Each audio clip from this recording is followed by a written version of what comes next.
ঈমান এবং ইসলাম শব্দ দুটি যদি একত্রে আসে তাহলে অর্থ ভিন্ন হয়, যদি আলাদা আসে অর্থ এক হয়। যেটা সঠিক বিশ্বাস আর যেটা ভ্রান্ত বিশ্বাস চিহ্নিত করতে হবে, কারণ এই ভ্রান্ত বিশ্বাসগুলো পুরোপুরি বা আংশিকভাবে মুসলিমদের মধ্যে আজকে ঢুকে গিয়েছে, কিন্তু আমরা নিজেকে তাদের থেকে আলাদা বলে চিহ্নিত করতে হবে। এই জন্যই এই নামগুলো এসেছে এবং এটার দরকার আছে চেনার জন্য যে এই নামটা কোরআন হাদিস থেকে এসেছে। এই নামটা হচ্ছে সঠিক, আহলুস সুন্নাহ ওয়াল জামাআহ।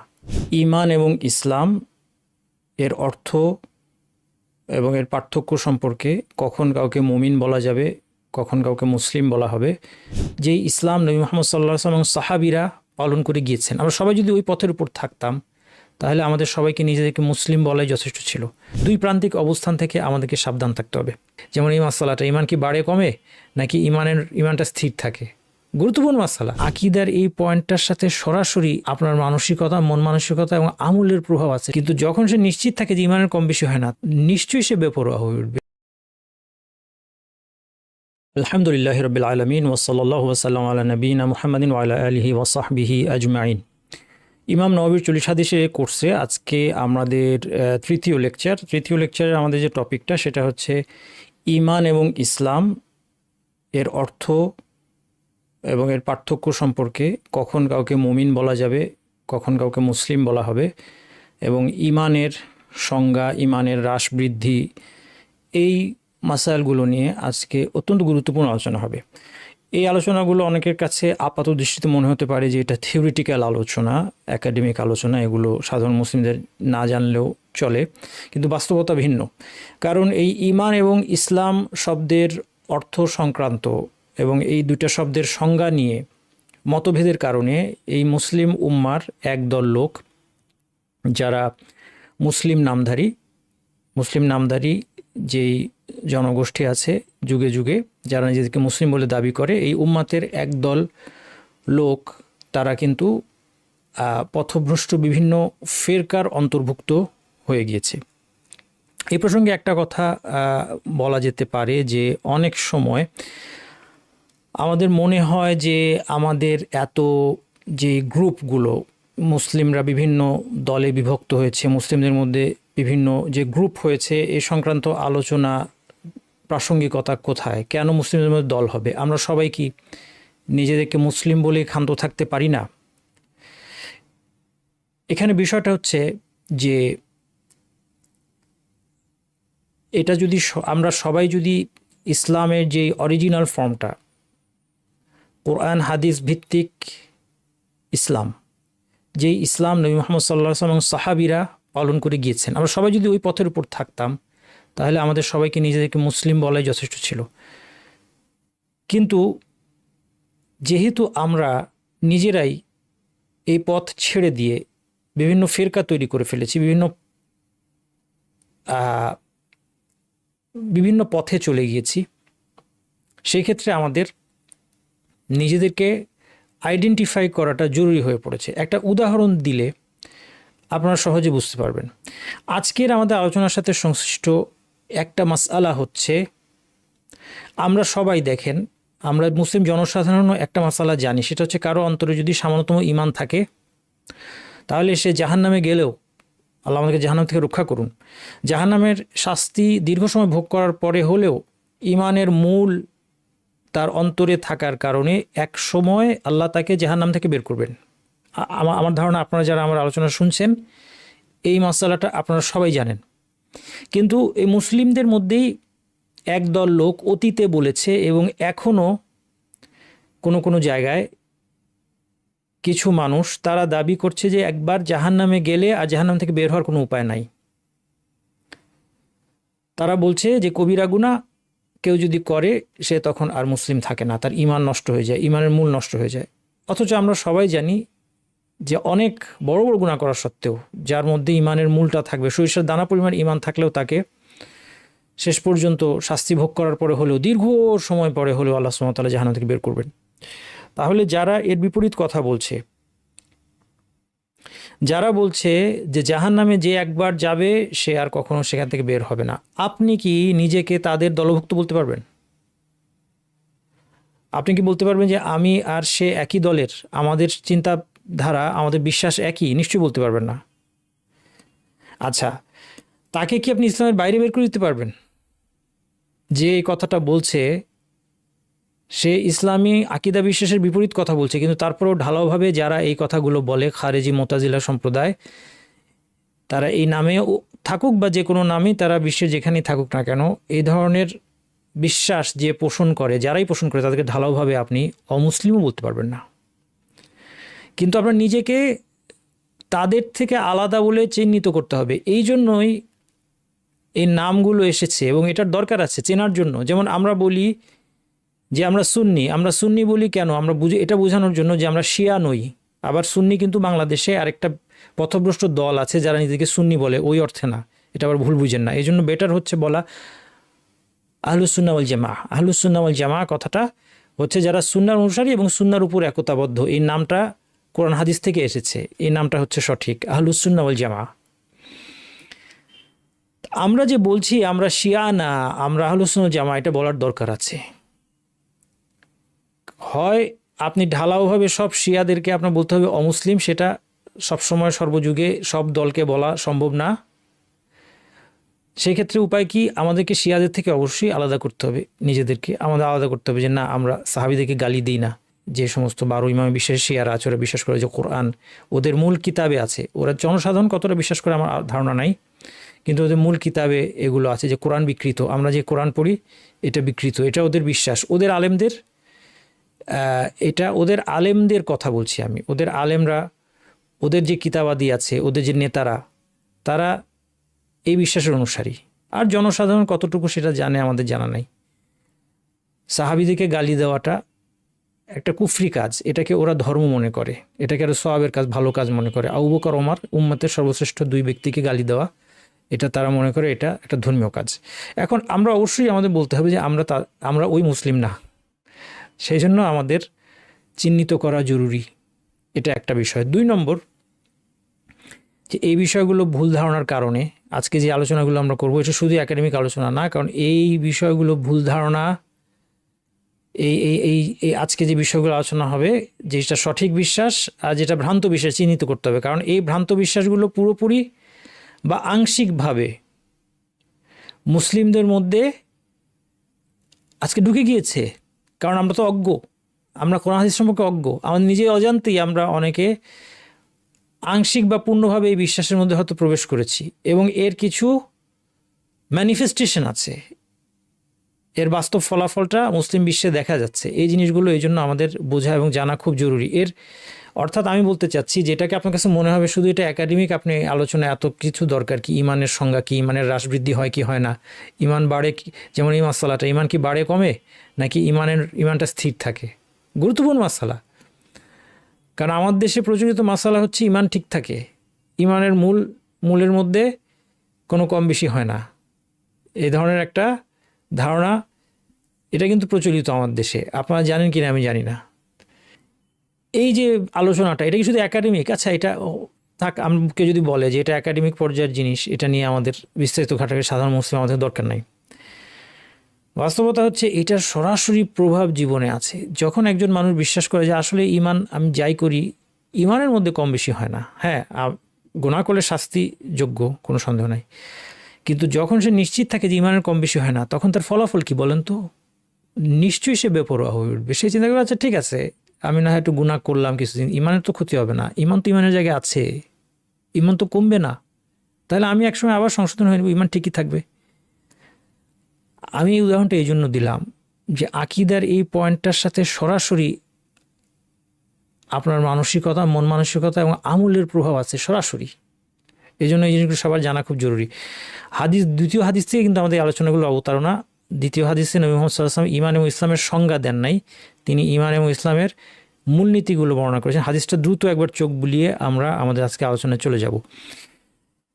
হাদিস জিবরিল, এই হাদিসটার নাম, যেটা ইমাম নববী সংকলনের 2য় হাদিস, অত্যন্ত গুরুত্বপূর্ণ হাদিস, উম্মুস সুন্নাহ বলা হয়। হ্যাঁ, তাহলে এটা হচ্ছে তার মানে বোঝা যাচ্ছে খুব গুরুত্বপূর্ণ হাদিস। কেন? কারণ এখানে ইসলাম ইমান সম্পর্কে খুব গুরুত্বপূর্ণ কথা বলা হয়েছে। হাদিসটা ওমর রাদিয়াল্লাহু আনহু বর্ণিত, তিনি বলছেন, বাইনামা নাহনু ইনদা রাসূলিল্লাহি সাল্লাল্লাহু আলাইহি ওয়াসাল্লাম যাতে ইয়াউমিন, একদিন আমরা রাসূল সাল্লাল্লাহু আলাইহি ওয়াসাল্লামের সাথে ছিলাম, ইয তালা আলাইনা রাজুলুন শাদীদু বায়াদিস সিয়াবি ওয়া শাদীদু সাওয়াদিশ শার, একজন লোক আমাদের কাছে আসলো যার পোশাক খুব ধবধবে সাদা, চুল কুচকুচে কালো, লা ইউরা আলাইহি আথারুস সাফার, তার তার তার তার তার মাঝে কোনো সফরের চিহ্ন নাই, ওয়ালা ইয়ারুফু মিন্না আহাদ, কেউ তাকে চিনছে না।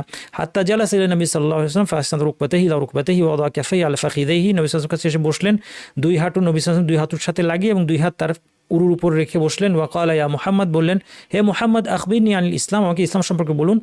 ফাকাল রাসূলুল্লাহ সাল্লাল্লাহু আলাইহি ওয়াসাল্লাম, রাসূলুল্লাহ বললেন আল ইসলামু আন তাশহাদু আন লা ইলাহা ইল্লাল্লাহ ওয়া আন্না মুহাম্মাদুর রাসূলুল্লাহ, ইসলাম হচ্ছে তুমি সাক্ষ্য দেবে যে আল্লাহ ছাড়া ইবাদতের যোগ্য কোনো ইলাহ নেই এবং মুহাম্মদ আল্লাহর রাসূল, ওয়া তুকিমাস সালাহ, এবং সালাত কায়েম করবে, ওয়া তুতিজ যাকাত, যাকাত দিবে, তাসুমা রমাদান, রমাদানের রোজা রাখবে, ওয়া তাহুজ্জাল বাইতা ইন ইসতাতা ইলাইহি সাবিলা, সামর্থ্য থাকলে আল্লাহর ঘরের হজ করবে। ক্বালা সাদাকতা, তিনি বললেন যে আপনি সত্য বলেছেন। ক্বালা ফাআজিবনা লাহু ইয়াসআলুহু ওয়া ইউসাদ্দিকুহু, আমরা অবাক হয়ে গেলাম, সে নিজে জিজ্ঞেস করে আবার নিজেই বলছে আপনি ঠিক বলেছেন। ক্বালা ফাআখবিরনি আনিল ঈমান, আমাকে ঈমান সম্পর্কে বলুন। ক্বালা আন তুমিনা বিল্লাহি ওয়া মালাইকাতিহি ওয়া কুতুবিহি ওয়া রুসুলিহি ওয়াল ইয়াউমিল আখির ওয়া তুমিনা বিল কদরি খাইরিহি ওয়া শাররিহি, ঈমান সম্পর্কে বলুন। তিনি ঈমানের 6টি মূলনীতি উল্লেখ করলেন, আল্লাহর প্রতি, ফেরেশতা, সমস্ত কিতাব এবং নবী রাসূল, মৃত্যুর পরের জীবন এবং ভাগ্যের ভালো এবং মন্দে বিশ্বাস। ক্বালা সাদাকতা, তিনি বললেন আপনি ঠিকই বলেছেন। ক্বালা ফাআখবিরনি আনিল ইহসান, আমাকে ইহসান সম্পর্কে বলুন। আন তা'বুদাল্লাহা কাআন্নাকা তারাহু ফাইন লাম তাকুন তারাহু ফাইন্নাহু ইয়ারাক, ইহসান হচ্ছে যে তুমি আল্লাহর ইবাদত এমনভাবে করবে যেন তুমি আল্লাহকে দেখতে পাচ্ছ, আর তুমি যদি আল্লাহকে দেখতে না পাও তিনি তোমাকে দেখছেন। ক্বালা ফাআখবিরনি আনিস সাআ, আমাকে কিয়ামত সম্পর্কে বলুন। ক্বালা মাল মাসউলু আনহা বিআলাম মিনাস সাইল, প্রশ্নকারী আর যাকে প্রশ্ন করা হয়েছে, দুজনে যাকে প্রশ্ন করা হয়েছে সে প্রশ্নকারীর চেয়ে বেশি কিছু জানে না, অর্থাৎ কিয়ামত কখন সংঘটিত হবে এই সম্পর্কে তার কোনো জ্ঞান নেই, নবী মুহাম্মদ সাল্লাল্লাহু আলাইহি ওয়াসাল্লাম জানিয়ে দিলেন।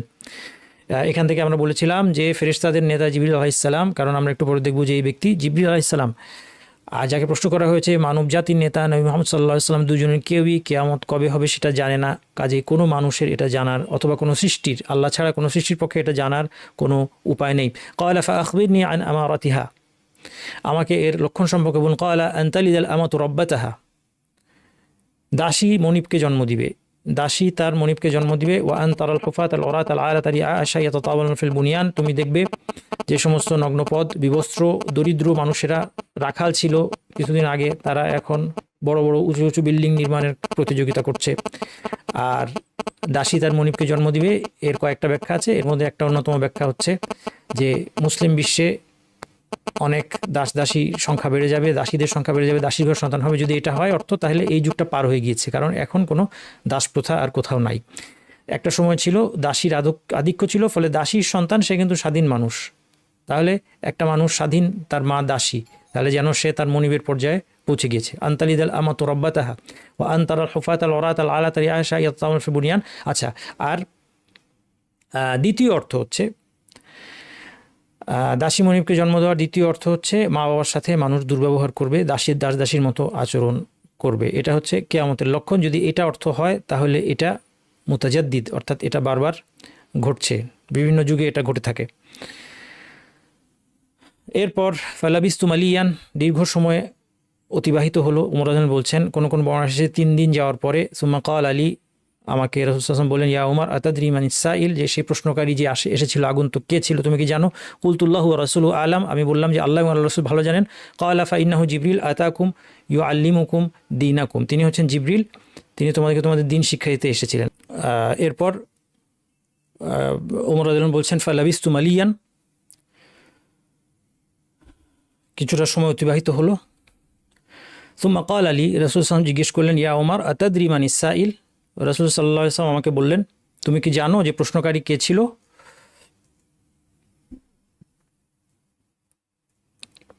কুলতুল্লাহু ওয়া রাসূলুহু আলাম, ওমর রাদিয়াল্লাহু বললেন যে আল্লাহ এবং আল্লাহর রাসূল ভালো জানেন। ক্বালা ফাইন্নাহু জিবরিল, তিনি হলেন জিবরিল, আতাকুম ইউআল্লিমুকুম দীনাকুম, তিনি তোমাদেরকে তোমাদের দিন শিক্ষা দিতে এসেছিলেন। এই হাদিসে আমরা যেটা দেখতে পাচ্ছি যে এই হাদিসে ঈমানকে 6টি মূলনীতি দ্বারা উল্লেখ করা হয়েছে: আল্লাহ, ফেরেশতা, কিতাবসমূহ, নবী রাসূল, আখিরাত এবং তাকদীরের প্রতি ঈমান। এই বিষয়গুলো অন্তরের বিষয়। এই হাদিসে ঈমানকে অন্তরের বিশ্বাসের সাথে সম্পৃক্ত করা হয়েছে, আর ইসলামকে বাহ্যিক আমলের সাথে সম্পৃক্ত করা হয়েছে। কারণ ইসলামের ব্যাখ্যায়, ইসলামের সংজ্ঞায় এখানে ঠিক সংজ্ঞা দেওয়া হয় না, ইসলামের মূলনীতিগুলো বর্ণনা করা হয়েছে। যদি কেউ জিজ্ঞেস করে যে ইসলামের সংজ্ঞা কি, ইসলামের সংজ্ঞা হচ্ছে একত্ববাদের মাধ্যমে আল্লাহ সুবহানাহু ওয়া তাআলার কাছে পরিপূর্ণরূপে আনুগত্য এবং আত্মসমর্পণ করা, এটাই হচ্ছে ইসলামের অর্থ। বলা হয় ইসলামের অর্থ শান্তি, এটা ভুল ধারণা। ইসলামের অর্থ শান্তি না, ইসলাম অর্থ আত্মসমর্পণ। যদিও এই কথা ঠিক যে ইসলাম শান্তির ধর্ম, অর্থাৎ কেউ ইসলাম গ্রহণ করলে সে শান্তি লাভ করবে, এই কথা ঠিক আছে, কিন্তু ইসলাম অর্থ শান্তি নয়, ইসলাম অর্থ আত্মসমর্পণ, এর মনে রাখতে হবে। আর ইসলাম এর 5টি স্তম্ভ হচ্ছে 2 সাক্ষ্য, সাক্ষ্য মুখে দেওয়া হয়, তাহলে দেখেন এটা একটা বাহ্যিক কাজ। এবং সালাত, যাকাত, সাওম, হজ সবগুলি হচ্ছে বাহ্যিক কাজ। তাহলে আমরা বলতে পারি এই হাদিসে ইমানের যে সংজ্ঞা এসেছে তা হচ্ছে অন্তরের বিষয়গুলো, যেগুলো বিশ্বাস করতে হয় সেগুলো হচ্ছে ইমান, আর যেই জিনিসগুলো আমল করতে হয় অথবা মুখে উচ্চারণ করতে হয় সেই জিনিসগুলো হচ্ছে ইসলাম, যেগুলো বাহ্যিক। আভ্যন্তরীণ বিষয়গুলো ইমান, বাহ্যিক বিষয়গুলো ইসলাম। এটা ইমান এবং ইসলামের সংজ্ঞা তখনই হবে যখন ইমান এবং ইসলাম দুইটা শব্দ একই আয়াতে অথবা একই হাদিসে অথবা একই বাক্যের মধ্যে আসবে। এখন আমরা ইমান এবং ইসলাম এই দুইটা কি সমার্থক না অর্থ ভিন্ন সেই বিষয় নিয়ে আলোচনা করছি। এই ক্ষেত্রে মূলনীতি হচ্ছে ইমান এবং ইসলাম শব্দ দুটি যদি একত্রে আসে তাহলে অর্থ ভিন্ন হয়, যদি আলাদা আসে অর্থ এক হয়। এটা হচ্ছে আরবিতে কিছু শব্দ আছে এরকম।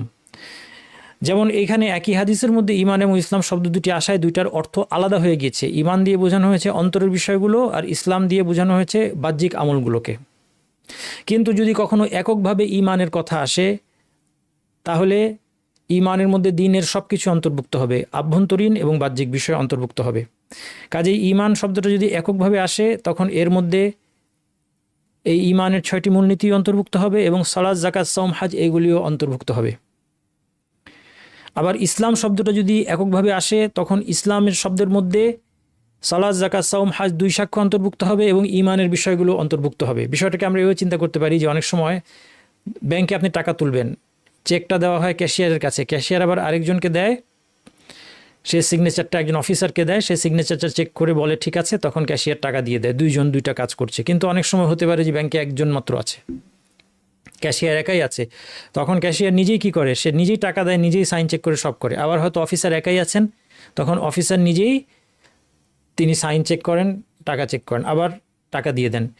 আবার পরিবারের ক্ষেত্রে মা বাবা, মায়ের কাজ কি, মায়ের কাজ হচ্ছে সন্তানের লালন পালন করা, সন্তানকে খাওয়ানো, গোসল করানো। বাবা উপার্জন করেন, কিন্তু আল্লাহ মাফ করুক কোন পরিবারে যদি মা না থাকে তখন বাবাই 2টা কাজ করেন। বাবা তখন দেখা যায় চাকরি করে উপার্জন করে তিনি টাকাও নিয়ে আসছেন, আবার তিনি বাচ্চার নখও কেটে দিচ্ছেন, এরকমও হয়। মা নাই অথবা মা অসুস্থ, আল্লাহ আমাদেরকে হেফাজত করুন।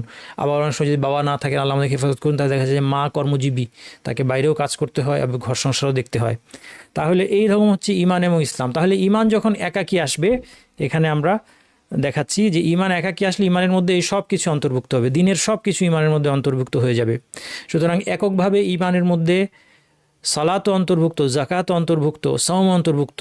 এবং এখান থেকে আমরা বুঝতে পারছি কেউ যদি সালাত আদায় না করে, জাকাত না দেয়, সাওম পালন না করে, হজ না করে, সমস্ত তার ইমান কি হবে? তার ইমানের একটা অংশ নাই হয়ে গেল, তার ইমানের একটা অংশ কমে গেল। কমে গিয়ে কি ইমান থাকবে কি থাকবে না সেটা আরেকটা মাসআলা। তাহলে এটা হচ্ছে যখন এককভাবে ইমান শব্দটা কোথায় আসবে, কোরআনের কোনো আয়াতে অথবা কোনো হাদিসে অথবা কোনো বাক্যে। ইসলাম যখন এককভাবে আসবে কোনো কোরআনের আয়াতে অথবা হাদিসে অথবা বাক্যে, তখন ইসলাম দ্বারা কি বুঝাবে? এই সব কিছুকেই বুঝাবে, আভ্যন্তরীণ বিষয়কেও বুঝাবে এবং বাহ্যিক বিষয়কেও বোঝাবে যদি ইসলাম শব্দটা এককভাবে আসে। তাহলে এই হচ্ছে ইমান এবং ইসলামের অর্থ, এটা আমাদের সবার জানা দরকার। তাহলে এই এতক্ষণ যা বললাম তার সামারি হচ্ছে, একত্রে এলে ইমান এবং ইসলাম শব্দটি একত্রে এলে ইমান অভ্যন্তরীণ বিষয়, ইসলাম বাহ্যিক বিষয়। স্বতন্ত্রভাবে এলে একটি অপরটিকে অন্তর্ভুক্ত করে। হ্যাঁ, মা বাবার মতো মনে রাখবেন, তাহলে আপনার সহজে আপনি মনে রাখতে পারবেন। হাদিস থেকে দেখি আল ইমানু বিদউন ওয়া সাবউনা আও বিদউন ওয়া সিত্তুনা শুআবা। রাসূল সাল্লাল্লাহু আলাইহি ওয়াসাল্লাম বলছেন ইমান হচ্ছে 70 বা 60-এরও বেশি শাখা। ফা আফদালুহা কাউলু লা ইলাহা ইল্লাল্লাহ, সর্বোত্তম শাখা হচ্ছে লা ইলাহা ইল্লাল্লাহ ঘোষণা। ওয়া আদনাহা ইমাতাতুল আযা আনিত তারিক, সবচেয়ে ছোট শাখা হচ্ছে পথ থেকে কষ্টকর বস্তু সরানো। ওয়াল হায়াউ শুআবাতুম মিনাল ঈমান, এবং লজ্জাও হচ্ছে ইমানের একটা শাখা। দেখেন এখানে ইমান এবং ইসলাম 2টা শব্দ আসছে না একটা শব্দ আসছে, শুধু ইমানের কথা আসছে। তাহলে আমরা বলেছি নিয়ম হচ্ছে যে শুধু ইমানের কথা আসলে ইমানের মধ্যে অন্তরের বিষয় অন্তর্ভুক্ত হয়ে যাবে, বাহ্যিক বিষয় অন্তর্ভুক্ত। এর প্রমাণ হচ্ছে এখানে দেখেন কাউলু লা ইলাহা ইল্লাল্লাহ, কাউলটা লা ইলাহা ইল্লাল্লাহ ঘোষণা দেওয়াটা যেটা হাদিসে জিবরিলে ছিল ইসলামের মধ্যে, এখানে সেটা ইমানের মধ্যে চলে আসছে। তারপরে পথ থেকে কষ্টকর বস্তু সরানো, এটা কি? এটা অঙ্গ প্রত্যঙ্গের কাজ, এটাও ইমানের অন্তর্ভুক্ত হয়ে গিয়েছে। এবং হায়া শুআবাতুম মিনাল ঈমান, অন্তরের একটা আমল হচ্ছে হায়া, লজ্জা, এটাও ইমানের অন্তর্ভুক্ত হয়ে গিয়েছে, কারণ এখানে ইমান একাকী এসেছে। ওয়ামান ইয়াকফুর বিল ঈমানি ফাকাদ হাবিতা আমালুহু ওয়া হুয়া ফিল আখিরাতি মিনাল খাসিরিন, কেউ ইমান প্রত্যাখ্যান করলে তার সমস্ত আমল নষ্ট হয়ে যাবে, আখিরাতে সে ক্ষতিগ্রস্ত দলভুক্ত হবে। এটা কোরআন থেকে উদাহরণ, যেখানে একটা আয়াতের মধ্যে শুধু ইমান শব্দটা এসেছে, এখানে ইমানের মধ্যে সব কিছু অন্তর্ভুক্ত হয়ে গেছে। পুরা দিনের যে কোনো কিছুর প্রতি কেউ যদি কুফরি করে, দিনের যে কোনো অংশ, সেটা বাহ্যিক হোক, অভ্যন্তরীণ হোক, অন্তরের বিষয় হোক, অঙ্গ প্রত্যঙ্গের বিষয় হোক, যদি সেটার প্রতি সে কুফরি করে তাহলে তার সমস্ত আমল কি হবে?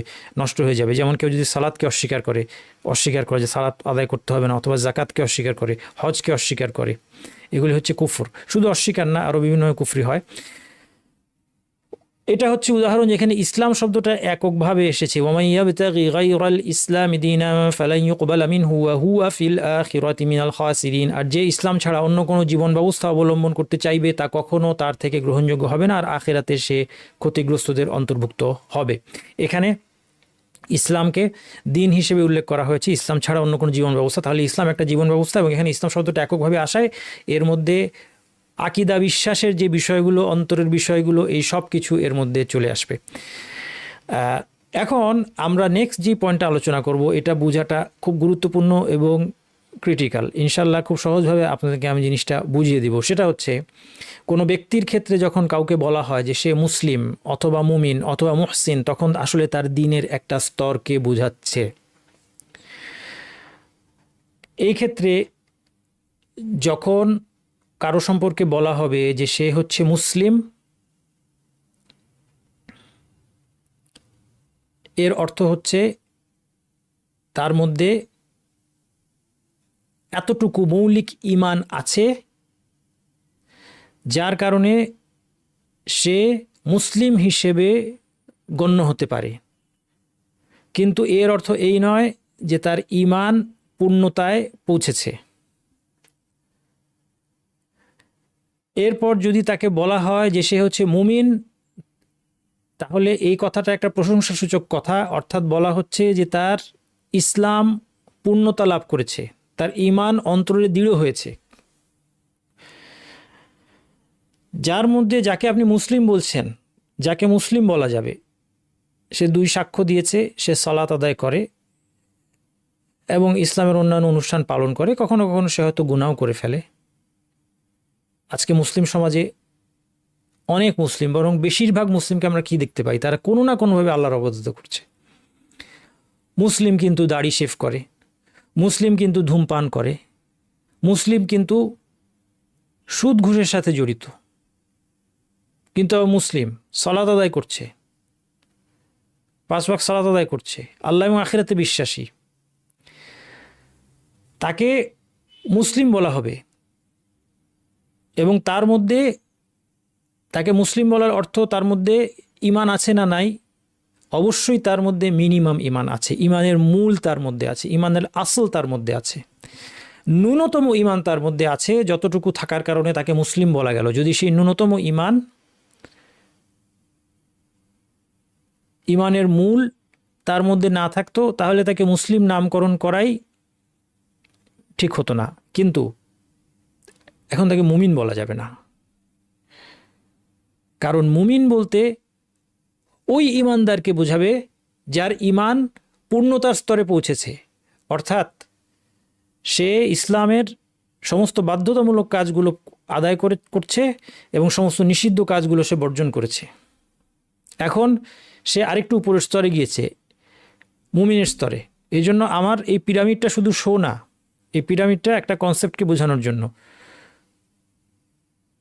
যে সকল মুসলিমই মুমিন না, কিন্তু সকল মুমিনই মুসলিম। ইসলামের স্তর পার করে একজন মানুষ ঈমানের স্তরে ওঠে। এবং এই জন্য এখানে আপনারা দেখতে পাচ্ছেন যে আমরা এখানে মুমিনের যে কালারটা, সেই কালারটার একটা অংশ এখানে মুসলিমের ঘরের মধ্যে দিয়ে দিয়েছি। কেন দিলাম? এটা বোঝানোর জন্য যে মুসলিম, তার মধ্যে ঈমানের একটা অংশ অবশ্যই আছে, ঈমানের ন্যূনতম অংশ অবশ্যই আছে, যার দ্বারা তার ইসলাম বিশুদ্ধ হবে। আর নয়তো ওই সামান্যতম ঈমানটুকু না থাকলে তাকে মুসলিম বলা যেত না। কিন্তু আবার তাকে আমরা মুমিনও বলবো না, কারণ মুমিনটা একটা প্রশংসাসূচক খেতাব। মুমিন দিয়ে বোঝাবে, মুমিন বললে বোঝাবে তার ঈমান পূর্ণতা লাভ করেছে। আর ঈমান তখনই পূর্ণতা লাভ করে যখন একজন মানুষ করণীয় সব কাজগুলো করে, বর্জনীয় সব কাজও বর্জন করে। এরপর সে যদি আরও উন্নত পর্যায়ে চলে যায়, যখন তার ইবাদত এবং আমলের মধ্যে পারফেকশন চলে আসে, যেমন হাদিস জিবরিল একটা নমুনা দেওয়া হয়েছে, এমনভাবে আল্লাহ ইবাদত করে যেন আল্লাহকে সে দেখছে, অথবা অন্তত আল্লাহ তাকে দেখছেন। ইহসানের 2টা স্তর, অর্থাৎ এটা ওই অবস্থা। আরেকভাবে আমরা বলতে পারি, যেই ব্যক্তি সমস্ত বাধ্যতামূলক ফরজ ওয়াজিবগুলো করে, সমস্ত হারাম থেকে দূরে থাকে এবং সেই সাথে মাকরু সন্দেহজনক বিষয় এমনকি হারামে পতিত হওয়ার ভয়ে কিছু হালালও ছেড়ে দেয়, এই অবস্থাটা হচ্ছে ইহসানের অবস্থা, তখন তাকে মুহসিন বলা যাবে। এটা হচ্ছে সর্বোচ্চ স্তর। আচ্ছা, এখন তাহলে আপনারা বুঝতে পারলেন যে সকল মুমিনকে মুসলিম বলা যাবে কিন্তু সকল মুসলিমকে মুমিন বলা যাবে না। আচ্ছা, এই যে এতগুলি কথা বললাম, এটার এখন আমরা কিছু দলিল দেখি। এই আয়াতটা প্রথমে লক্ষ্য করেন, যে আয়াতটা বুঝতে অনেকের আমার ধারণা এতদিন অসুবিধা হয়েছে। যদি আপনারা এই আয়াতটা পড়ে থাকেন, অর্থ খেয়াল করে থাকেন, তাহলে আপনাদের বুঝতে হয়তো বা এতদিন অসুবিধা হয়েছে, কিন্তু আজকে এই কনফিউশন দূর হয়ে যাবে এতক্ষণ যা বললাম সেটার আলোকে। ক্বালাতিল আরাবু আমান্না, আল্লাহ সুবহানাহু ওয়া তাআলা একদল বেদুইন সম্পর্কে বলছেন যারা ইসলাম গ্রহণ করার পরেই খুব বড়াই করে বলতে শুরু করেছিল যে হ্যাঁ আমরা ঈমান এনেছি, তারা অনেক উপকার করেছে ইসলামের, নবী মুহাম্মদ সাল্লাল্লাহু আলাইহি ওয়াসাল্লাম এবং সাহাবীদের, মুসলিমদের অনেক উপকার করেছে, এটা বলতে গিয়ে তারা ঘোষণা দিয়ে বলছিল, নিজেদেরকে প্রশংসা করে বলছিল আমরা ঈমান এনেছি। কুল লাম তুমিনু, বলুন তোমরা ঈমান আনোনি। ওয়ালাকিন কুলু আসলামনা, বরং বলো যে আমরা ইসলাম গ্রহণ করেছি। ওয়ালাম্মা ইয়াদখুলিল ঈমানু ফি কুলুবিকুম, ঈমান এখনও তোমাদের অন্তরে প্রবেশ করে নাই। এর মানে কি? এর মানে কি তাদের অন্তরে মোটেও ঈমান নাই? না, এই জিনিসটাই আমাদের বুঝতে ভুল হয়। তোমরা ঈমান আনো নাই অথবা ঈমান তোমাদের অন্তরে প্রবেশ করানোর কথা অর্থ হচ্ছে ঈমান তোমাদের অন্তরে পূর্ণতা লাভ করে নাই। এর প্রমাণ কি? পরের অংশ, আয়াতের পরের অংশ দেখেন, আল্লাহ তাআলা বলছেন ইন তুতিউল্লাহ ওয়া রাসূলাহু লা ইয়ালিতকুম মিন আমালিকুম শাইআ। তোমরা ইসলাম গ্রহণ করেছো, আর ইসলাম গ্রহণ করার পরে তোমরা যদি আল্লাহ এবং আল্লাহ রাসূলের আনুগত্য করো, অর্থাৎ সমস্ত ফরজ ওয়াজিবগুলো মেনে চলো, হারামগুলো বর্জন করে চলো, তোমাদের আমলের কোনো কিছু কমানো হবে না। তার মানে তোমাদের আমলগুলো কবুল হবে। আর ঈমান ছাড়া কখনো আমল কবুল হয় না। তার মানে এই আমল কবুলের আশ্বাস থেকে বোঝা গেল যে তাদের মধ্যে ন্যূনতম ঈমান ছিল, ঈমানের মূল ছিল। তারা ইসলাম গ্রহণ যখন করেছে তখন মূল ঈমান নিয়ে অন্তরে নিয়ে ইসলাম গ্রহণ করেছে, কিন্তু যেহেতু তারা ঈমানের পূর্ণতায় পৌঁছায় নাই, এজন্য প্রশংসা করে নিজেদেরকে আমরা ঈমানদার, আমরা মুমিন, এটা বলতে নিষেধ করা হয়েছে। একই রকম আরেকটা হাদিস সাদ রাদিয়াল্লাহু আনহু থেকে বর্ণিত, তিনি বলছেন কাসামা রাসূলুল্লাহ সাল্লাল্লাহু আলাইহি সাল্লাম কাসমান ফাকুলতু ইয়া রাসূলুল্লাহ আতি ফুলানান ফাইন্নাহু মুমিন। রাসূল সাল্লাল্লাহু আলাইহি ওয়াসাল্লাম একবার কিছু সম্পদ বন্টন করছেন মানুষের মাঝে। সাদ রাদিয়াল্লাহু আনহু তিনি বললেন অমুককে দিন, ফাইন্নাহু মুমিন, সে মুমিন, তাকে দিন। ফাকাল নবী সাল্লাল্লাহু আলাইহি সাল্লাম আও মুসলিম, অথবা মুসলিম। রাসূল সাল্লাল্লাহু আলাইহি ওয়াসাল্লাম তাকে সংশোধন করে দিলেন। সাদ বলছেন যে সে মুমিন, তাকে দিন। রাসূল সাল্লাল্লাহু আলাইহি ওয়াসাল্লাম তাকে সংশোধন করে দিলেন যে না, মুসলিম। আকুলুহা সালাসান, সাধারণত তিনবার এই কথা বললেন। ওয়ায়ুরাদ্দিদুহা আলাইয়া সালাসান আও মুসলিম, প্রতিবারই রাসূল সাল্লাল্লাহু আলাইহি ওয়াসাল্লাম তাকে বললেন আও মুসলিম, অথবা মুসলিম, তাকে বলো মুসলিম বলো, মুমিন বলো না। তাহলে এর মাধ্যমে রাসূল সাল্লাল্লাহু আলাইহি ওয়াসাল্লাম একটা জিনিস শিখালেন যে কাউকে তুমি প্রশংসা করে ঈমানের সাক্ষ্য দিও না, অর্থাৎ মুমিন বলো না। মুমিন বলার অর্থ কি? তাকে মুমিন বলার অর্থ হচ্ছে সে তার ঈমান পরিপূর্ণ হয়েছে এই দাবি করা। আর তাকে যদি মুসলিম বলা হয় তাহলে তার বাহ্যিক অবস্থার উপর আমরা তাকে ছেড়ে দিলাম এবং তার ঈমানকেও স্বীকার করলাম। ইসলাম, তাকে যদি মুসলিম বলা হয় তার মানে এই না তার মধ্যে ঈমান মোটেও নাই, তাহলে আমরা স্বীকার করলাম তার মধ্যে ন্যূনতম ঈমান আছে, সে মুসলিমদের দলভুক্ত হয়েছে। কিন্তু তাকে মুমিন বলবো না দুইটা কারণে। এক নম্বর, সে ঈমানের পূর্ণতায় পৌঁছেছে কিনা আমরা জানি না। দুই নম্বর, তার অন্তরের খবর আমরা জানি না। এরপর তিনি বললেন ইন্নী লাউতির রাজুলা ওয়া গায়রুহু আহাব্বু ইলাইয়া মিনহু মাখাফাতা আন ইয়াকুব্বাহুল্লাহু ফিন-নার। এরপর রাসূল সাল্লাল্লাহু আলাইহি ওয়াসাল্লাম, এটা ঈমান ইসলামের সঙ্গে সাথে সম্পর্ক নাই, শেষ বাক্যটায় নবী সাল্লাল্লাহু আলাইহি ওয়াসাল্লাম কেন কাউকে দিচ্ছেন কাউকে দিচ্ছেন না এটা ব্যাখ্যা করলেন। কাউকে দিচ্ছেন না এই আশায় যে তার ঈমান মজবুত আছে, তাকে না দিলেও সে ঈমানের পটল থাকবে। কিন্তু কাউকে দিচ্ছেন যে তারা ঈমান দুর্বল, তাদেরকে যদি টাকা পয়সা কিছু না দেওয়া হয় তারা ইসলাম ত্যাগ করে বের হয়ে যাবে, মুরতাদ হয়ে যাবে। এই জন্য জাকাতের একটা খাত হচ্ছে ওয়াল মুআল্লাফাতু কুলুবুহুম, যাদের অন্তরকে কিছু টাকা পয়সা দিয়ে শক্তিশালী করতে হয়, তখন তারা একটু ভালো ফিল করে এবং তারা ইসলামের উপর অটল থাকে। এটা হচ্ছে খুব দুর্বল ঈমানের লোকদের জন্য প্রযোজ্য জাকাতের একটা খাত, যাকে কিছু টাকা পয়সা দিলে তার ঈমানকে রক্ষা করা সম্ভব, অথবা তাকে কিছু টাকা পয়সা দিলে তার ইসলাম গ্রহণের আশা আছে। সে এখনও অমুসলিম, সে ইসলামের প্রতি ঝুঁকে গিয়েছে, কিন্তু ইসলাম গ্রহণ করতে একটা ফাইনাল পুশ দরকার, একটু টাকা পয়সা দিলে সে গ্রহণ করবে। এটা জাকাতের খাত, এখান থেকে দেওয়া এটা কিন্তু বৈধ আছে। তাহলে এখানেও আমরা দেখতে পাচ্ছি যে মুমিন বলতে নিষেধ করা হচ্ছে কিন্তু মুসলিম বলতে বলা হচ্ছে। এবার এই হাদিসটা দেখেন, আবু হুরায়রা রাদিয়াল্লাহু আনহু থেকে নবী সাল্লাল্লাহু আলাইহি ওয়াসাল্লাম বলেছেন, লা ইয়াজনি যানি হিনা ইয়াজনি ওয়া হুয়া মুমিন। ব্যভিচারী যখন ব্যভিচার করে তখন সে মুমিন অবস্থায় করে না। ওয়ালা ইয়াশরাবুল খামরা হিনা ইয়াশরাবুহা ওয়া হুয়া মুমিন, যখন সে মদ্যপানকারী যখন মদ্যপান করে মুমিন অবস্থায় সেটা করে না। ওয়ালা ইয়াসরিকুস সারিকু হিনা ইয়াসরিকু ওয়া হুয়া মুমিন, চোর যখন চুরি করে মুমিন অবস্থায় সে চুরি করে না। তার মানে কি, ব্যভিচারীর কি ঈমান মোটেও নাই? মদ্যপায়ীর ঈমান কি মোটেও নাই? চোরের কি ঈমান মোটেও নাই? না। এই হাদিসটাকেও বুঝতে হবে, এর আগের আয়াত এবং হাদিসের মতো করে বুঝতে হবে যে তখন তার ঈমান মারাত্মকভাবে হ্রাস পায়, আর এই জন্য তার ঈমানকে নেগেট করা হয়েছে। তার মানে যদি কোরআন হাদিসে কোথাও বলা হয় যে ঈমান নাই কারো, তার ঈমান নাই বলা হলেই ধরে নেওয়া যাবে না যে সে কাফের হয়ে গিয়েছে। আরেকটা প্রমাণ হচ্ছে এখানে যাদের কথা বলা হয়েছে তাদের জন্য শরীয়তে নির্ধারিত পানিশমেন্ট আছে, আর শরীয়তে নির্ধারিত পানিশমেন্টই প্রমাণ করে যে সে মুসলিম আছে এখনো। চোরের শাস্তি কি আপনারা সবাই জানেন? হাত কাটা। চোর চুরি করার কারণে তার ঈমান যদি পরিপূর্ণ নষ্ট হয়ে যেত তাহলে সে মুরতাদ ধর্মত্যাগী হয়ে যেত, তাকে মৃত্যুদণ্ড দিতে হতো। মুরতাদদের শাস্তি হচ্ছে মৃত্যুদণ্ড। এইটা আমরা সামনে হাদিস পাবো, এই নিয়ে বিস্তারিত আলোচনা সামনে আসবে। তাহলে যখন চোরকে মৃত্যুদণ্ড দেওয়া হচ্ছে না, যখন মদ্যপকে মৃত্যুদণ্ড দেওয়া হচ্ছে না, বেত্রাঘাত করা হচ্ছে, চোরের হাত কাটা হচ্ছে, ব্যভিচারী বিবাহিত হলে অবশ্য আলাদা কথা, সেটা খুব মারাত্মক পাপ, সেই জন্য সেখানে মৃত্যুদণ্ড। কিন্তু যদি বিবাহিত না হয় তাকেও বেত্রাঘাত করা হবে যদি প্রমাণিত হয় সাক্ষীর দ্বারা। প্রমাণ হওয়া খুব কঠিন। এগুলো বিস্তারিত আলোচনা আমরা ইসলামের এইসব ক্রিমিনাল ল নিয়ে আলোচনা আমরা সামনে করব ইনশাল্লাহ, এই 40 হাদিসের মধ্যে আসবে। মোট কথা, এখানে যেহেতু তাদেরকে মৃত্যুদণ্ড দেওয়া হয় নাই, মুরতাদ হিসেবে গণ্য করা হয়নি, তার মানে বোঝা গেল তাদের ঈমান পুরোপুরি নষ্ট হয়ে যায়নি। তাহলে ঈমান নাই মানে কি? ঈমান নাই মানে তাদের ঈমান মারাত্মকভাবে হ্রাস পেয়েছে, তাদের ঈমানের পূর্ণতা নাই। ঈমানের পূর্ণতা না থাকলে ঈমান নাই বলা যায়। যেমনভাবে আমি বললাম এক গ্লাস পানি দাও, একজন যদি নিয়ে আসে গ্লাসের মধ্যে 2 ফোঁটা পানি, তখন আমরা কি বলি যে এই গ্লাস তো পানি নাই, তুমি এটা কী নিয়ে আসছো? কথাটা ভুল না। পানি নাই মানে মোটেও পানি নাই তা না, কিন্তু 1 ফোঁটা 2 ফোঁটা এটা যে পানি আছে এটা খুবই সামান্য, এটা বলার মতো না।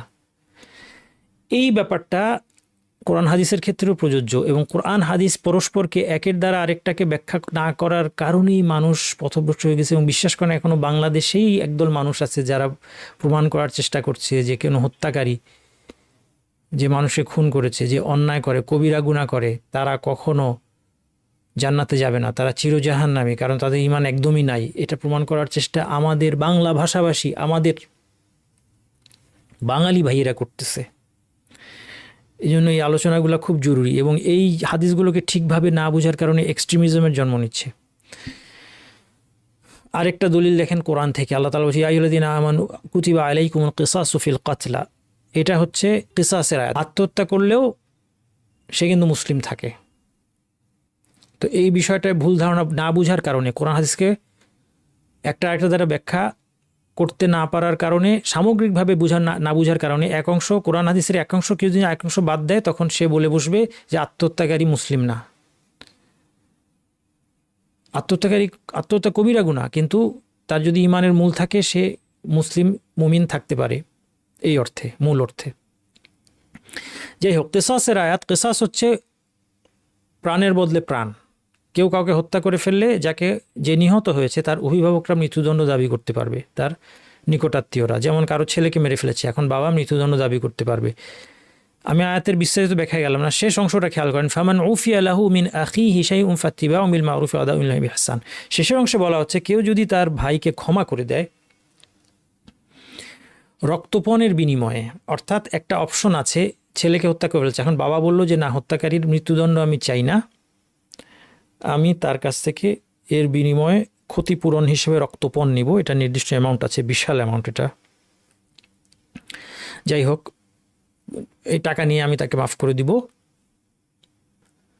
এটা জায়েজ। আচ্ছা, তখন কি করতে হবে? তখন বলা হচ্ছে যে যথাযথভাবে রক্তপণ দাবি করতে হবে, অর্থাৎ রক্তপণ দাবি করতে গিয়ে বাড়াবাড়ি করা যাবে না, সুন্দরভাবে করতে হবে, এবং সেটা সুন্দরভাবে গড়িমসি না করে আদায় করে দিতে হবে। দেখেন এখানে তাকে তার ভাই বলা হয়েছে, তাহলে হত্যাকারীকে কি বলা হয়েছে? হত্যাকারী আর নিহতের আত্মীয় দুইজনকে ভাই বলা হচ্ছে, তার মানে তারা মুসলিম ভাই। হত্যা করার কারণে সে ইমানের গণ্ডি ত্যাগ করে নাই, যদি ইমানের গণ্ডি ত্যাগ করতো সে তার ভাই হতো না। এটা আরেকটা আয়াত, পরের আয়াতটা ওয়া ইন তাইফাতানি মিনাল মুমিনিনা ইকতাতালু ফাআসলিহু বাইনাহুমা, মুমিনদের দুই দল যদি যুদ্ধ করে, লড়াই করে, আসলিহু বাইনাহুমা, তাদের মধ্যে মিলমিশ করে দাও। মানে কি বোঝাচ্ছে? দুই দল যুদ্ধ করছে, একজন একজনকে মারছে, হত্যা করছে, কিন্তু তারপরেও তারা ইমানের বাইরে চলে যায় নাই, এই জন্য মিলমিশ মীমাংসা করে দিতে বলা হয়েছে। ফাইন বাগাত ইহদাহুমা আল উখরা ফাকাতুল তাবিগ হাত্তা তাফিআ ইলা আমরিল্লাহ, এই দুই দলের মধ্যে একদল যদি সীমা লঙ্ঘনকারী হয় তাহলে তাদের বিরুদ্ধে যুদ্ধ করে তাদেরকে বসে নিয়ে আসো। ফাইন ফাআত, আমি ভাবানুবাদ করছি, ফাইন ফাআত ফাআসলিহু বাইনাহুমা বিল আদলি ওয়া আকসিতু, তারা যদি ফিরে আসে তাহলে তাদের মধ্যে ইনসাফের ভিত্তিতে মিলমিশ করে দাও এবং ন্যায় বিচার করো। ইন্নাল্লাহা ইউহিব্বুল মুকসিতিন, আল্লাহ ন্যায় বিচারকারীদেরকে ভালোবাসেন।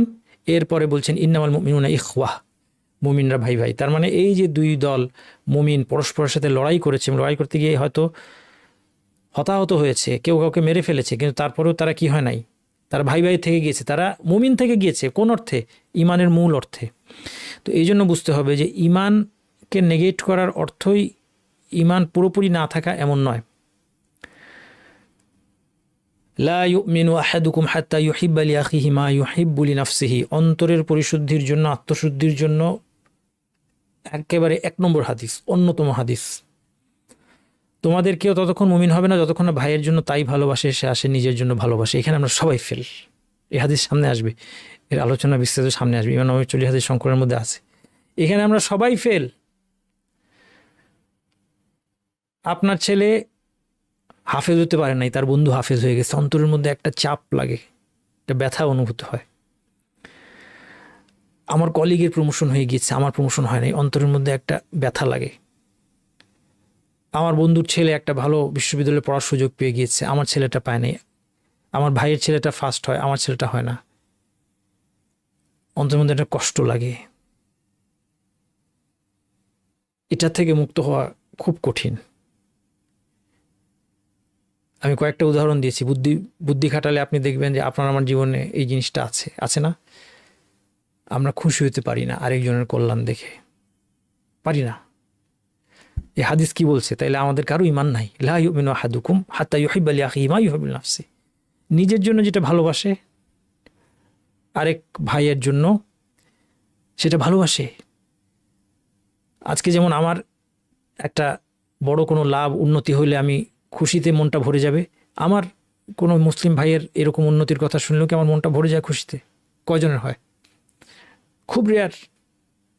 তাহলে কি আমাদের কারো ইমান নাই? না, ইমান আছে, কিন্তু এখানে বলা হচ্ছে যে তার ইমান পরিপূর্ণ হবে না। এটা না করা পর্যন্ত এই অবস্থা অন্তরের মধ্যে আনা কিন্তু ওয়াজিব, এটা বাধ্যতামূলক, ইমানের বাধ্যতামূলক স্তর, এটা মনে রাখতে হবে, এটা অপশনাল না। নিজের জন্য যে ভালোবাসে, অপরের জন্য সেটা ভালোবাসা ইমানের বাধ্যতামূলক স্তর। এটা নিয়ে আমার বিস্তারিত আলোচনা করবো ইনশাআল্লাহ। মোট কথা দেখেন, এখানে কি ইমান নষ্ট হয়ে গেছে? হয় নাই। লা ইমান আলিমান লা আমানাত লাহু ওয়ালা দীন আলিমান আহদা লাহু, যার, এর মধ্যে প্রথম অংশটার অনুবাদ শুধু করেছি, যার আমানতদারি নেই সে মুমিন নয়। তাইলে তো আজকে বিশ্বে কোনো মুসলিম খুঁজেই পাওয়া যাবে না। আমানতদার লোক কয়টা আছে? হাদিসের অর্থ হচ্ছে তার ইমান পরিপূর্ণ নয়। তাহলে এটা খুব গুরুত্বপূর্ণ মূলনীতি যে কাউকে যদি বলা হয় সে মুমিন নয় বা তার ইমান নাই, তার মানে এই না যে তার ইমান মোটেও নাই, তার অর্থ হচ্ছে তার ইমান পরিপূর্ণ নয়। কেননা কাউকে মুমিন বলা অর্থ তার প্রশংসা করা যে তার ইমান পূর্ণতা লাভ করেছে। সকল মুমিনই মুসলিম, কিন্তু সকল মুসলিম পরিপূর্ণ মুমিন নয়। এটা হচ্ছে আমরা এই সিদ্ধান্তে আসলাম, সকল মুমিনই মুসলিম, কিন্তু সকল মুসলিম পরিপূর্ণ মুমিন নয়। নিজেকে মুমিন বলার বিধান হলো, কেউ যদি এই অর্থে নিজেকে মুমিন বলে যে আমি কাফের নই, এই সংবাদ দেওয়ার জন্য, তাহলে সেটা জায়েজ যে আমি মুমিন, অর্থাৎ আমি ইহুদি, খ্রিস্টান, হিন্দু, নাস্তিক, বৌদ্ধ নই। কিন্তু কেউ যদি আত্মপ্রশংসার জন্য বলে যে আমি মুমিন, মানে আমার ইমান পরিপূর্ণ, তাহলে এটা জায়েজ নয়। তাহলে এটা মনে রাখবেন, আমি মুমিন আত্মপ্রশংসা হিসেবে বৈধ নয়, নিজের সম্পর্কে সংবাদ দেওয়ার জন্য বৈধ। অর্থাৎ আমি অবিশ্বাসী নই এটা বোঝানোর জন্য এটা বৈধ। আপনাকে কেউ কাট অফ করলো, আপনার সাথে কথাবার্তা বলে না, দুর্ব্যবহার করে, আপনি আবেগী হয়ে তাকে, হয়তো আপনি একটা গুনাহ করেছেন, দোষ করেছেন, কিন্তু তাও আপনি আবেগী হয়ে তাকে বললেন, ভাই তুমি আমার সাথে কেন কথা বলছো, তুমি আমাকে কেন কাট অফ করছো, আমি তো মুমিন, আমি তো আল্লাহ আখিরাতে বিশ্বাস করি। এর অর্থ কি? এর অর্থ কিন্তু এই না যে আমি পরিপূর্ণ ইমানদার, এটা দাবি করা না। হ্যাঁ, এটা আত্মপ্রশংসা না। কাজেই এটা বলা যাবে, এই অর্থে বলা যাবে। কিন্তু আমি মুমিন, যেরকম ওই বেদুইনরা বলেছিল আমান্না, হ্যাঁ আমার ইমান আছে, আমার ইমান ঠিক আছে, আমার ইমান পূর্ণ আছে, এভাবে করে এটা বলা যাবে না। আরেকটু জটিল মাসালা হচ্ছে আমি মুমিন ইনশা আল্লাহ বলার বিধান। আমি মুমিন, এটা কি ইনশা আল্লাহর সাথে অ্যাটাচ করা যাবে কিনা? কারণ ইনশা আল্লাহ বললে আপাত দৃষ্টিতে মনে হয় যেন এর মধ্যে কিছুটা অনিশ্চয়তা আছে, এটা হইতেও পারে নাও হতে পারে, এরকম মনে হচ্ছে, তাই না? এটা বলা যাবে কিনা আমি মুমিন ইনশা আল্লাহ? কেউ যদি বলে আমি মুমিন ইনশা আল্লাহ, এটার 5 রকমের অর্থ হতে পারে। কয়রকম? 5 রকমের অর্থ হতে পারে। তার মধ্যে একটা অবৈধ, 3টা বৈধ, একটা উত্তম। কেউ যদি ইমানের ব্যাপারে সন্দিহান হয়ে এটা বলে আমি মুমিন ইনশা আল্লাহ, তাহলে এটা নিষিদ্ধ এবং এটা কুফরি। অর্থাৎ সে বলতে চাচ্ছে আমার সন্দেহ আছে, আমি মুমিন কিনা আমি শিওর না, আমার সন্দেহ আছে, মৃত্যু পর জীবন কি আছে কি নাই সন্দেহ আছে, কোরআন কি আসলে আল্লাহর বাণী কিনা একটু সন্দেহ আছে আমার, নবী মুহাম্মদ সাল্লাল্লাহু আলাইহি ওয়াসাল্লাম কি আসলে নবী ছিলেন নাকি নিজেই বানিয়েছেন কোরআন, নাউজুবিল্লাহ, সন্দেহ আছে, আল্লাহ আছে কি নাই সন্দেহ থাকতে পারে না। এই অর্থে যদি কেউ বলে আমি মুমিন ইনশা আল্লাহ, এটা কুফরি এবং নিষেধ, 1 নম্বর। 2 নম্বর, কেউ যদি আমি মুমিন ইনশা আল্লাহ এই সন্দেহ না নিয়ে বলে, সন্দেহর জন্য না, কিন্তু সন্দেহ ছাড়া অন্য 4টা কারণে বলেছে, 4টা কারণ, একটা তো চলে গেল সন্দেহ, এটা হলো কুফরি অবৈধ। এখন আরও 4টা কারণ হতে পারে। একটা হচ্ছে আল্লাহর নাম স্মরণ করার মাধ্যমে আল্লাহর নামের বরকতের আশায় ইনশা আল্লাহ লাগিয়েছে, এটা জায়েজ। 2 নম্বর, সে বলতে চেয়েছে যে আমার ইমান আল্লাহর ইচ্ছাতেই হয়েছে, কারণ সব কিছু আল্লাহর ইচ্ছায় হয়। মুমিনের ইমান এবং কাফিরের কুফরি আল্লাহর ইচ্ছা না থাকলে সংগঠিত হতো না, এই অর্থে যদি কেউ বলে এটাও জায়েজ। 3 নম্বর, কেউ যদি এই অর্থে বলে যে আমি মুমিন কিন্তু আমার পরিণতি, শেষ পরিণতি কি আমি তো জানি না, মৃত্যুর সময় কি আমার ইমান থাকবে না আমি তো নিশ্চিত না, এই অর্থেও জায়েজ। 4 নম্বর, সে যদি বলতে চায় যে আমি মুমিন ইনশা আল্লাহ, অর্থাৎ আমার ইমান এখনও পূর্ণতায় পৌঁছায় নাই, আমার ইমান পূর্ণতায় পৌঁছেছে কিনা এটা নিয়ে আমার সন্দেহ আছে, আমার সন্দেহটা তাহলে ইমানের মূল নিয়ে না, ইমানের পূর্ণতা নিয়ে, তাহলে এটা মুস্তাহাব। ইমানের মূল নিয়ে সন্দেহ প্রকাশের অর্থ হলে সেটা কুফর। আল্লাহর নামের বরকতের আশায় ইনশাল্লাহ বললে বৈধ, যদি অর্থ হয় আল্লাহর ইচ্ছা আমি মুমিন, তবে ইনশাল্লাহ বলা বৈধ। শেষ পরিণতি জানা নেই, এজন্য ইনশাল্লাহ বলা বৈধ। যদি ইমানের পূর্ণতায় ঘাটতি আছে এই ভয় এবং পূর্ণতার দাবি করে আত্মপ্রশংসা পরিহার করার জন্য বলা হয়, তাহলে মুস্তাহাব। তাহলে এটা আমাদের আরেকটা মূলনীতি আমরা আজকে পেলাম, ইমানের মূল নিয়ে সন্দেহ অবৈধ, কিন্তু পূর্ণতা নিয়ে সন্দেহ করা বৈধ। আমার মধ্যে ইমানের মূল আছে কিনা এটা নিয়ে যদি সন্দেহ থাকে, তাইলে আর সে মুমিন থাকবে না, সেজন্য এই সন্দেহটা থাকতে পারবে না, ইয়াকিন থাকতে হবে। ইয়াকিন যত দুর্বলই হোক, ইয়াকিন থাকতে হবে, কিন্তু পূর্ণতা নিয়ে সন্দেহ করা এটা বৈধ। অপরকে মুমিন বলার বিধানও কাছাকাছি, প্রশংসা করে অপরকে মুমিন বলা যাবে না, যেমন সাদ রাদিয়াল্লাহু হাদিস থেকে আমরা জানতে পারি। সংবাদ দেওয়ার জন্য যেমন নিজের ক্ষেত্রে বলা যায় যে আমি কাফির নই, আমি মুমিন, এই অর্থে, তেমনি সংবাদ দেওয়ার জন্য বলা যাবে। এর প্রমাণ হচ্ছে দাসীর হাদিস। দাসীর হাদিস কে জানেন? দাসীর হাদিস কিন্তু আপনারা অনেকেই জানেন। এই হাদিসটা হচ্ছে যেখানে একজন সাহাবী রাদিয়াল্লাহু আনহু তিনি তার এক দাসীকে একবার চড় দিয়ে বসেন, কারণ সেই দাসীর কাজ ছিল ছাগল ভেড়া চড়ানো, সেখান থেকে নেকড়ে এসে একটা ছাগল নিয়ে যায়। চড় দেওয়ার পর তিনি অনুতপ্ত হলেন এবং আল্লাহ রাসূল সাল্লাল্লাহু আলাইহি ওয়াসাল্লামের কাছে আসলেন এবং আল্লাহ রাসূল সাল্লাল্লাহু আলাইহি ওয়াসাল্লাম এই কাজটাকে অত্যন্ত গর্হিত একটা কাজ হিসেবে গণ্য করলেন। তারপরে সেই সাহাবী অনুশোচনা থেকে বললেন আমি দাসীকে মুক্ত করে দিব। রাসূল সাল্লাল্লাহু আলাইহি ওয়াসাল্লাম বললেন তাকে ডাকো, তাকে জিজ্ঞেস করলেন আইন আল্লাহ, আল্লাহ কোথায়? দাসীকে জিজ্ঞেস করলেন আল্লাহ কোথায়? দাসী বলল আল্লাহু ফিস সামা, আল্লাহ আকাশে। তারপরে বললেন আমি কে? রাসূল জিজ্ঞেস করলেন আনতা রাসূলুল্লাহ, আপনি আল্লাহর রাসূল। তখন রাসূলুল্লাহ সাল্লাল্লাহু আলাইহি ওয়াসাল্লাম বললেন আতিকহা, তাকে মুক্ত করে দাও, ফা ইন্নাহা মুমিনা, কেননা সে মুমিন। তাহলে এই দাসীর সম্পর্কে রাসূল সাল্লাল্লাহু আলাইহি ওয়াসাল্লাম যে বললেন যে সে মুমিন, এটা তার প্রশংসা করার জন্য বলেননি, পূর্ণতা হিসেবে বলেননি, এই অর্থে যে সে এই দাসীটা অবিশ্বাসী নয়, মুমিন দাসী, মুমিনা দাসী, তাহলে তাকে মুক্ত করে। তাহলে এইভাবে সংবাদ দেওয়ার জন্য বলা যাবে। পাপাচারী কেউ হলে তাকে মুমিন বলা যাবে না। কেউ যদি পাপাচারী হয়, জানা থাকে কবিরা গুনাহ করে, তাকে বলতে হবে, তাকে যদি মুমিন বলতে হয় তাহলে বলতে হবে মুমিনুন নাকিসুল ঈমান।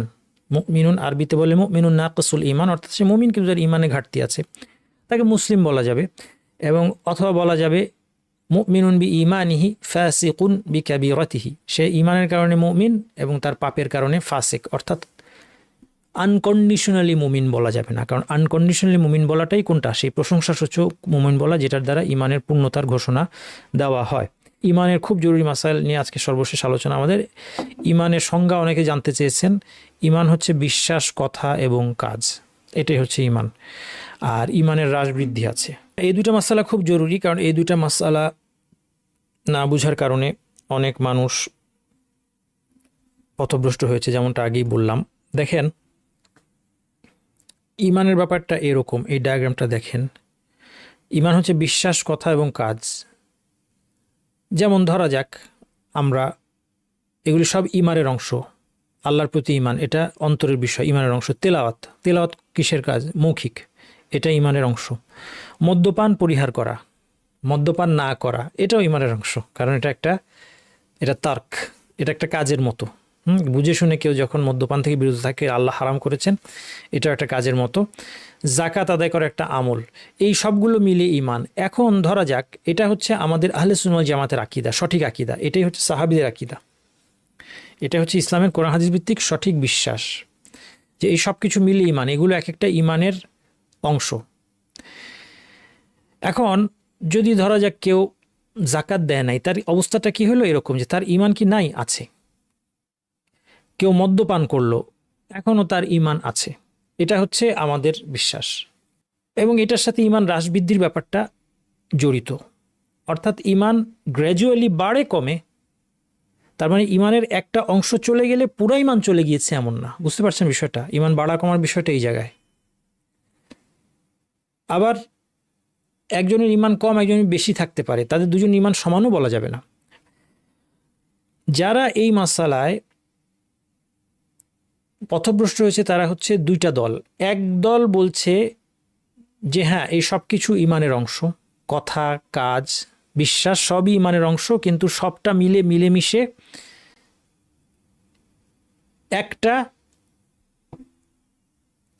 একটা জিনিসের মতো। দেখেন এই ছবিটা খেয়াল করেন, ঈমান, তেলাওয়াত, জাকাত, মদ্যপান পরিহার, আগের চারটা জিনিস, কিন্তু সব মিলেমিশে একটা প্লেটের মতো। প্লেটটা যদি ভেঙে যায় আর এটা প্লেট থাকবে না। এই ছবিতে দেখেন, আপনি যদি একটা অংশকে বের করতে চান, জাকাতটাকে আলাদা করে ফেলবেন, আপনাকে ভেঙে ফেলতে হবে, ভেঙে টুকরা টুকরা হয়ে যাবে এরকম। তখন আর যদি এটাকে একটা আমরা প্লেটের সাথে তুলনা করি, প্লেটটাকে আমরা আর পাচ্ছি না, এটা ভেঙে টুকরা টুকরা হয়ে গেল। যে কোনো একটা অংশ চলে যাওয়ার ফলে তারা বলতে চায় ঈমান পুরোটাই চলে যায়। ঈমানের একটা অংশ চলে গেলে ঈমান পুরোটাই চলে যাবে। এটা কারা বলছে? খারিজি মুতাজিলা সম্প্রদায়, তাদের নামটা মনে রাখা জরুরি না। এই কথা যারা বলে তারাই বলে যারা কবিরা গুনাহ করে মারা যাবে তারা চির জাহান্নামী হবে। অথচ আল্লাহ তাআলা বলেছেন ইন্নাল্লাহা লা ইয়াগফিরু আন ইউশরাকা বিহি ওয়া ইয়াগফিরু মা দুনা যালিকা লিমান ইয়াশা। আল্লাহ শিরকের অপরাধ ক্ষমা করেন না, এর চেয়ে ছোট অপরাধ যে কাউকে ক্ষমা করতে পারেন। অর্থাৎ কেউ যদি শিরক করে এবং তওবা না করে মারা যায়, কারণ যে তওবা করবে তার জন্য তাকে নিয়ে কোনো সমস্যা নাই, তাকে নিয়ে দ্বিমত না। যে তওবা করেছে, তওবা করে সে ফিরে এসেছে, তার কথা বলা হচ্ছে না। এখানে আলাপ হচ্ছে যে তওবা না করে গুনাহ করতে করতে মারা গেল, সেই গুনাহটা যদি শিরক হয় আল্লাহ ক্ষমা করবেন না। যদি সেই গুনাহটা অর্থাৎ তওবা না করে মারা গিয়েছে, যদি শিরক ছাড়া অন্য কিছু হয়, আল্লাহ যাকে ইচ্ছা ক্ষমা করে দিতে পারেন, কারণ তার ঈমানের মূল নষ্ট হয় নাই। এই সম্পর্কে আমরা হাদিস সামনে দেখব, কিন্তু তার ঈমান হ্রাস পেয়েছে। আচ্ছা, তাইলে একদল বলছে যারা ঈমান, বিশ্বাস, কথা, কাজ এবং এর হ্রাস বৃদ্ধি আছে, এই মতের সাথে অর্থাৎ কোরআন হাদিস ভিত্তিক যে সঠিক আকীদা এর সাথে যারা দ্বিমত প্রকাশ করে, তাদের একদল বলছে যে পুরাটা মিলেমিশে এক জিনিস, এক অংশ চলে গেলে পুরাটা চলে যাবে। এর বিপরীতে আরেক দল, তারা চিন্তা করলো যে একটা কাজ না করলে তো ইমান পুরোটা চলে যাবে। তাহলে আমরা এক কাজ করি, কাজটাকে ইমানের বাইরে রাখি। তারা জিনিসটাকে এইভাবে ভিজুয়ালাইজ করছে যে মূল ইমান একটা জিনিস, এর কোনো হ্রাসবৃদ্ধি হয় না, দেখেন এর কোনো ভগ্নাংশ হয় না, এটাকে ভাঙা যায় না, কমে না, বাড়ে না। আর জাকাত, মদ্যপান পরিহার এবং অন্যান্য যেসব আমল টামল এগুলো আছে, এগুলো সব কিছু ইমানের বাইরের জিনিস। ফলে দেখেন জাকাত দেয় না, মূল ইমান ঠিক আছে। এই কথাটা কারা বলে? তাদেরকে বলা হয় মুরজিয়া। এই মতবাদটা যখন তাদেরকে বলে মুরজিয়া, এটাও মনে রাখা জরুরি না। মোট কথা তারা বলছে জাকাত দেয় না, অসুবিধা নাই, গুনাহ হবে, অসুবিধা আছে। তাদের সবাই অসুবিধা নাই বলে তা না, তাদের মধ্যে আবার বিভিন্ন সাব ডিভিশন আছে মুরজিয়াদের মধ্যে। তো অনেকেই বলে যে না, জাকাত দিয়ে যায়নি, শাস্তি পাবে, কিন্তু মূল ইমান ঠিক আছে। মদ্যপান পরিহার করতে, এখন মদ খাওয়া শুরু করেছে, দেখেন ইমানের মধ্যে কোনো ক্ষতি হয় নাই। তাহলে এই জিনিসটা কিন্তু বিপজ্জনক। এই চিন্তা ভাবনাটা, যেটা আমি একটু আগে শুরুতে বলেছিলাম যে আমাদের সমাজে প্রচলিত আছে, এই জন্য আমাদের সমাজে মনে করে সালাত আদায় করে না, কোনো অসুবিধা নেই, ইমান ঠিক আছে। অনেকে বলে আমি পর্দা করি না তো কি, আমার ইমান মজবুত, আমার ইমান পোক্ত। আমি হয়তো ধর্ম পালন করি না, কিন্তু আমার ইমান কিন্তু পোক্ত আছে। কেন এই ধারণা? এই মতবাদ থেকে এসেছে। এটা ইমানের হ্রাসবৃদ্ধি হয়, এটা আমাদেরকে বিশ্বাস করতে হবে। আমলের হ্রাসবৃদ্ধির কারণে ইমানের হ্রাসবৃদ্ধি হয়। দুইজন লোক, দুইজনেই 5 ওয়াক্ত সালাত ঠিকঠাক মতো আদায় করে, একজন এর চেয়ে বাড়তি তাহাজ্জুদ পড়ে, তাহলে তার ইমান কি হবে? বেশি হবে। কারণ এই তাহাজ্জুদ, এই সালাতটা, এটা ইমানের অংশ, তার ইমান বাড়বে। একজন বেশি বেশি জিকির করে, বেশি বেশি কোরআন তেলাওয়াত করে, এই মৌখিক আমলের কারণে তার ইমানের তারতম্য হবে। এমনকি 3 নম্বর পয়েন্ট, যেটা খুব গুরুত্বপূর্ণ, অন্তরের অবস্থার তারতম্যের কারণে ইমানের তারতম্য হয়।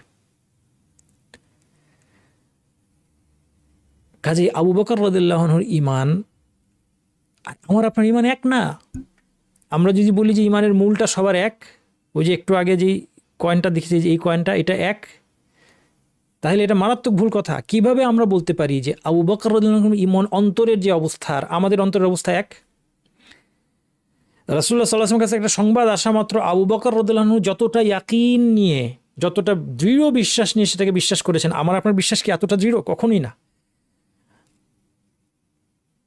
এর আগের যে ছবিটা, এটা এই কথা যারা বিশ্বাস করে ইমান একটা জিনিস, এর কোনো হ্রাসবৃদ্ধি নাই, তারা বলতে বাধ্য হবে, এবং এটাই তাদের কথা, যে আবু বকর রাদিয়াল্লাহু আনহু ইমানের মূলটা অন্তরের মধ্যে যা আছে। আর এখনকার যুগের অথবা যে কোনো যুগের সবচেয়ে পাপাচারী, চোর, ডাকাত, মদ্যপ, ব্যভিচারী, সুদ ঘুষ খাওয়া লোকটার অন্তরের মধ্যেও একই জিনিস আছে। কখনই হতে পারে না।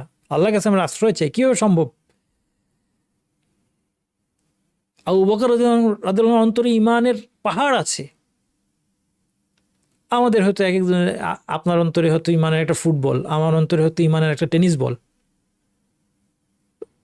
ওই যে চোর ডাকাত ঘুষ খায়, তার অন্তরে ইমান থাকলেও এটা হয়তো একটা পিংপং বল অথবা একটা পুঁতির সমান। কারো অন্তরে সরিষার দানার সমান, কারো অন্তরে হয়তো একটা চালের সমান, একটা গমের দানা, একটা জবের দানার সমান। সামনে আমরা হাদিস দেখব, হাদিস থেকে এগুলি সব প্রমাণ দিব আমরা। তাহলে এমনকি অন্তরের যে অবস্থাগুলো, অন্তরের যে কাজগুলো, ইয়াকিন, আল্লাহর প্রতি ভালোবাসা, আল্লাহর ভয়, আবু বকরের মনে অন্তরে আল্লাহর ভয় আর আমার আপনার আল্লাহর ভয় সমান? কোনোদিন না। তার অন্তরে আল্লাহর প্রতি ভালোবাসা, আমার অন্তরে আল্লাহর প্রতি ভালোবাসা সমান না, মোটেই না। আমিও আল্লাহ ভালোবাসি, আপনিও ভালোবাসেন, আবু বকরও ভালোবাসতেন। অনেক সমাজের দুষ্টু লোকেরা, তারাও আল্লাহকে ভালোবাসে, যারা আল্লাহর অবাধ্য তারাও হয়তো আল্লাহকে ভালোবাসে, হয়তো না, তারা যদি মুমিন হয় তাহলে কিছু না কিছু ভালোবাসে আল্লাহকে, কিন্তু দুই সমান প্রমাণ কখনোই না। তাহলে আমলের কারণে হ্রাসবৃদ্ধি হবে ইমানের, বিভিন্ন জিকিরের কারণে, মৌখিক আমলের কারণে, তেলাওয়াতের কারণে হ্রাসবৃদ্ধি হবে, এমনকি অন্তরের আমলের কারণেও এবং ইয়াকিনের কারণেও, ইয়াকিনের মজবুতির পার্থক্যের কারণেও ইমানের হ্রাসবৃদ্ধি হবে। এখন কয়েকটা টেক্সট দেখি, আমরা হাদিস দেখি, কোরআন আয়াত দেখি। রাসূল সাল্লাল্লাহু আলাইহি ওয়াসাল্লাম বলছেন একদল লোককে, আমুরুকুম বিল ঈমানি বিল্লাহ, আমি তোমাদেরকে আল্লাহর প্রতি ঈমানের আদেশ দিচ্ছি। ওয়া হাল তাদরুনা মাল ঈমানু বিল্লাহ, তোমরা কি জানো আল্লাহর প্রতি ঈমান কি? শাহাদাতু আন লা ইলাহা ইল্লাল্লাহ, আল্লাহর প্রতি ঈমান হচ্ছে এই সাক্ষ্য দেওয়া যে আল্লাহ ছাড়া ইবাদতের কোনো ইলাহ নাই। তার মানে এই সাক্ষ্যটা কি? মৌখিক কাজ। এই মৌখিক কাজও ঈমানের অংশ। ওয়া ইকামুস সালাহ, সালাত ঈমানের অংশ। ওয়া ইতাউজ যাকাত, যাকাত দেওয়া, এটা ঈমানের অংশ। ওয়া তুতু মিনাল মাগনামিল খুমুস, গনিমতের 1/5 সরকারি কোষাগারে জমা দেওয়া, এগুলো কি সবগুলো আমল, কিন্তু সেগুলি ইমানের অংশ। কারণ ইমান হচ্ছে বিশ্বাস, কথা এবং কাজ। এই হাদিসটা আমরা একটু আগে দেখে এসেছি। ইমান হচ্ছে 60 বা 70 বেশি শাখা, এর সবচেয়ে উত্তম শাখা হচ্ছে লা ইলাহা ইল্লাল্লাহ ঘোষণা, এটা মুখের ব্যাপার এবং অন্তরের ব্যাপারও। ওয়া আদনাহা ইমাতাতুল আযা আনিত তারিক, কষ্টদায়ক বস্তু রাস্তা থেকে সরানো, এটা একটা আমল, এটাকেও ইমানের একটা শাখা বলা হয়েছে এবং লজ্জা হচ্ছে ইমানের একটা শাখা। ইন্নামাল মুমিনুনা আল্লাযীনা ইযা যুকিরাল্লাহু ওয়াজিলাত কুলুবুহুম, প্রকৃত মুমিন কারা, যাদের সামনে আল্লাহকে স্মরণ করা হলে তাদের অন্তর কেঁপে ওঠে। ওয়া ইযা তুলিয়াত আলাইহিম আয়াতুহু যাদাতহুম ঈমানা, এবং যখন তাদের সামনে আল্লাহর আয়াতগুলো তিলাওয়াত করা হয়, এই আয়াত তাদের ঈমানকে বাড়িয়ে দেয়। কোরআনের স্পষ্ট দলিল যে ঈমান বাড়ে। ওয়া ইযা মা উনজিলাত সূরাতুন ফামিনহুম মান ইয়াকুলু আইয়ুকুম যাদাতহু হাযিহি ঈমানা, যখন একটা নতুন সূরা অবতীর্ণ হয়, মুনাফিকরা বলাবলি করে, উপহাস করে তারা বলাবলি করে, তোমাদের কার ঈমান এই সূরার দ্বারা বৃদ্ধি পেয়েছে? আল্লাহ বলছেন ফাআম্মাল্লাযীনা আমানু ফাযাদাতহুম ঈমানান ওয়া হুম ইস্তাবশিরুন, ঈমানদারদের অবস্থা হচ্ছে এই যে এই সূরাটা তাদের ঈমানকে বাড়িয়ে দেয় এবং তারা আনন্দিত হয়। এই জন্য মনে রাখবেন, আপনি কোরআনের এক একটা আয়াত যখন পড়বেন, বিশেষত যখন আপনি বুঝে পড়বেন, আপনার ঈমান অবশ্যম্ভাবীভাবে বাড়বে যদি আপনি মুমিন হয়ে থাকেন। ঈমানের হ্রাস বৃদ্ধি আছে।